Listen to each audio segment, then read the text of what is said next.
So, a preview of the soundtrack to Gust's latest Atelier game just went up on YouTube, and I need to talk about it. It's not good. It's not even bad.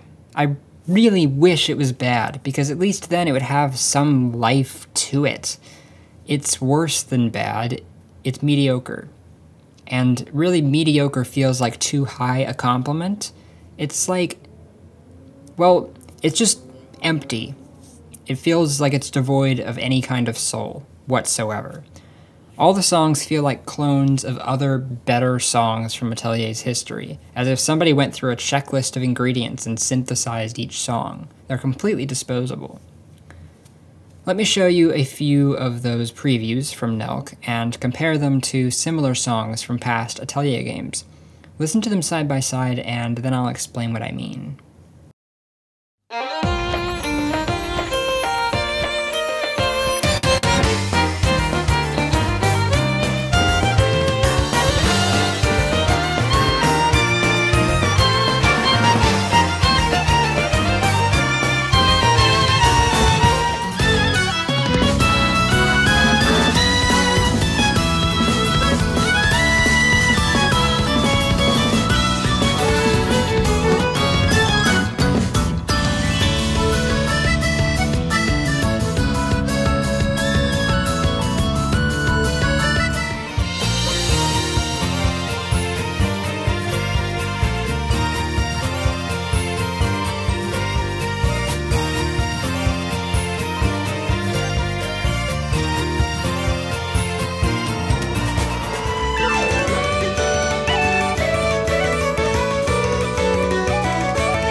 There's hardly any dynamic whatsoever to Nelke's soundtrack. Nothing stands out within a song. Everything's the same volume and runs at the same pace. It's just a wall of instruments and there's no room for anything to breathe. In some of the songs, it's almost as though the melodies are ashamed to be listened to. They're so quiet. It's missing silence. There's no space to digest anything. It's like you're being hurried along in this presentation without being allowed the time to soak anything in. It's like they don't want you to listen to it. If I pause, that's gonna clip the mic, isn't it? If I pause and put spaces between my phrases, and perhaps vary my tone of voice a little bit, providing emphasis at some places and less at others, I'm providing you with direction of some kind, and with focus. It's the difference between a rambling delivery and clear speech. Now, to be honest, I'm not really surprised at the lack of quality in Nelke's soundtrack. The Atelier series music has been declining more and more as the years have gone by. Ever since Ken Nakagawa left the series with Meru, its music has slowly become more and more formulaic. That's not to say that there haven't been good songs, but they're becoming fewer and further between. Now maybe that's due in part to how quickly these games are being made. They're made about one every year comes out, and that's not a lot of development time. They have to be rushed. Maybe it's due in part to the growing number of composers involved in each game.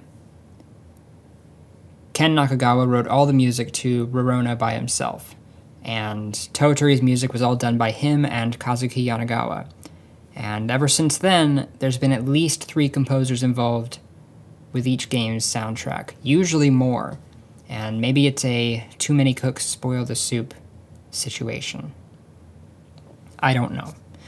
Composer Daisuke Achiwa tweeted about the preview, asking listeners to imagine the scenes each song might belong to, but the pictures that go through my head when I hear these songs are better described as noise.